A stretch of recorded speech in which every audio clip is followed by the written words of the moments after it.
Now we'll discuss the rights of the wife in Islam. Most of the other religions besides Islam, they consider the woman as an instrument of the devil. But the Quran refers to the woman as a muhsana. Muhsana in Arabic means a fortress against the devil. Because a pious woman who's on the straight path, she prevents the husband from deviating and going on the wrong track and keeps him on the Siratul Mustaqim. Therefore, she's called as muhsana, a fortress against the devil. The Quran in Surah Nisa, chapter number 4, verse number 21, refers to marriage, to nikah, as a sacred covenant. It's a sacred covenant, a sacred contract between the husband and wife.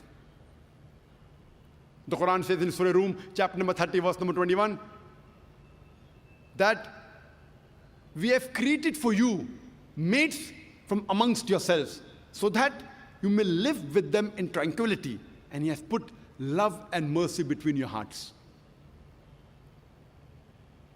The beloved Prophet Muhammad, he said, it's mentioned in Sahih Bukhari, volume number 7, in the book of Nikah, chapter number 3, Hadith number 5066.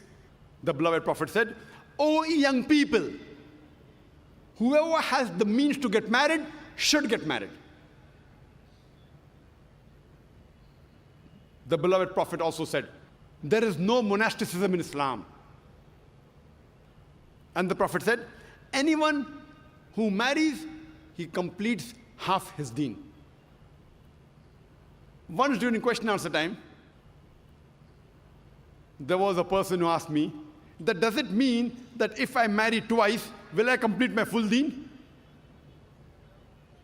What did the Prophet mean when he said that marriage completes half your deen? Marriage prevents you from promiscuity, from fornication, from homosexuality. Only if you marry do you have an opportunity to be a husband or a wife. Only if you marry do you have an opportunity to be a father or mother, which are very important duties in Islam. So irrespective whether you marry once or twice, you only complete half your deen. In Islam, for a marriage to solemnize, taking the permission of both would-be husband and wife, the man and the woman, is equally important. The Quran says in Surah Nisa, chapter number 4, verse number 19, do not inherit the woman against their wishes. There's a hadith which is mentioned in Sahih Bukhari, volume number 7, book of Nikah, chapter number 43, hadith number 5138. A lady by the name of Khansa bint Khadim al-Ansariya, she approached the Prophet and said that my father has married me to a person against my wishes. The Prophet, he nullified the marriage.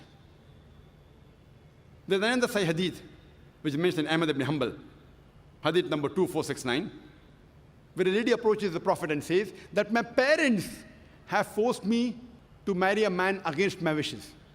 And the Prophet said she has the option of either continuing the marriage or nullifying the marriage. There's a similar hadith mentioned in Ibn Majah, hadith number 1875. It's the same hadith. A woman approaches the Prophet and tells her that my parents have forced me to marry against my wishes. And the Prophet says, you can either continue the marriage or you can nullify the marriage. And the woman says, I continued the marriage, but I wanted the woman to know that the parents cannot force their daughters to marry someone who they don't like. The Quran says in Surah Baqarah, chapter number 2, verse number 228, that the women have rights similar to those against them on terms equitable, but the men have a degree of advantage. Based on this verse of the Quran, men and women are equal except in leadership. The Quran clearly says that the women have rights, those similar to them, on terms equitable, but the men have a degree of advantage. Now, many of the Muslims, they misunderstand this ending phrase that the men have a degree of advantage, and they think that men are superior. And they quote the verse of the Quran, "Ar-rijalu qawwamuna 'ala an-nisa." that the men are superior to the women. So Allah has said, the men have degree of advantage, the men are superior. What they're quoting is the verse of the Quran which was recited by a wonderful Qari from Surah Nisa, chapter number 4, verse number 34, which says, Ar-rijalu qawwamuna ala nisa, that the men are the qawwam of the women. What is the meaning of the Arabic word qawwam?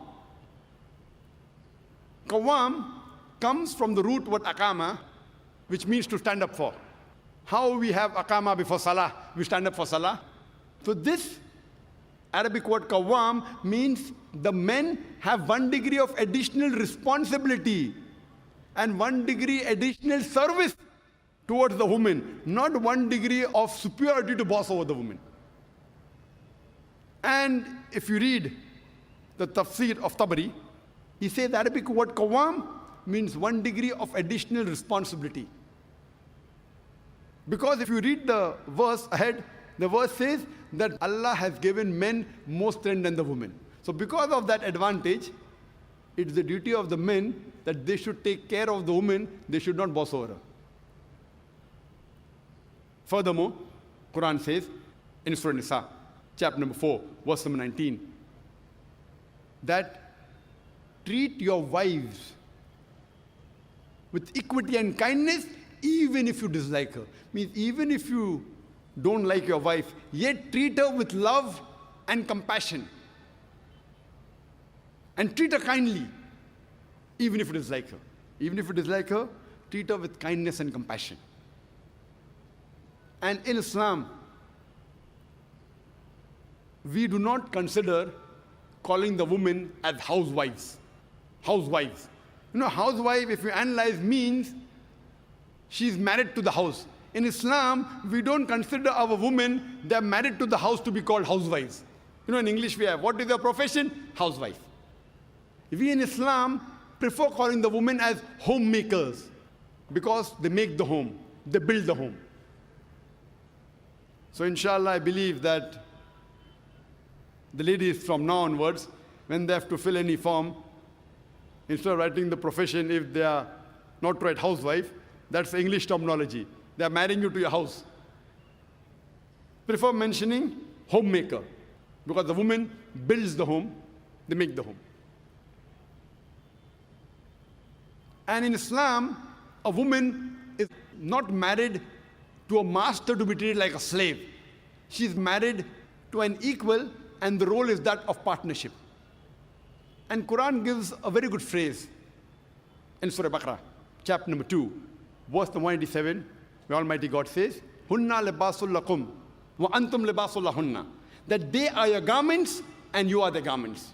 That means your wives are your garments and you are the garments of your wives. What is the role of garment? The role of the garments is to beautify, to conceal, to protect. The husband and wife, they conceal each other's faults. They beautify each other. They help each other. It is a role of hand and glove.